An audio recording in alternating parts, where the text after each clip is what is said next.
नमस्कार मंडळी. मराठी भाषा गौरव दिनाच्या तुम्हाला खूप खूप शुभेच्छा.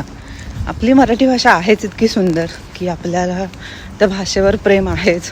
बोलण्यात पण गोडवा आहे.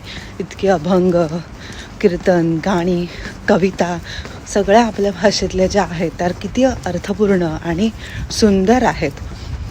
पण तरीसुद्धा आपल्या मराठी भाषेला आपण पुढच्या पिढीपर्यंत कसं पोचवू शकतो याचा आपण प्रयत्नसुद्धा नक्कीच केला पाहिजे.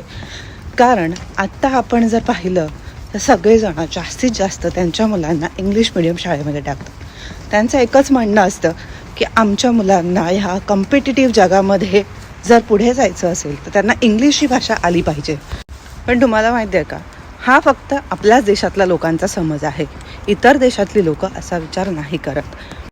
जर्मनी, फ्रान्स, नेदरलँड्स हे देश इतके छोटे आहेत तरीसुद्धा त्यांच्या भाषेला इथे इतकं महत्त्व आहे की मुलांना पब्लिक स्कूलमध्ये यांच्या भाषेच्या शाळेमध्ये घालणं अनिवार्य आहे.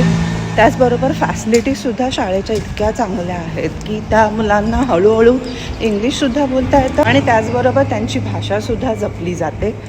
इथल्या लोकांचा अजिबातच इंग्लिश मिडियममध्ये मुलांना घालण्याचा अट्टहास नाही आहे. इथली गव्हर्नमेंट असं करूच देत नाही.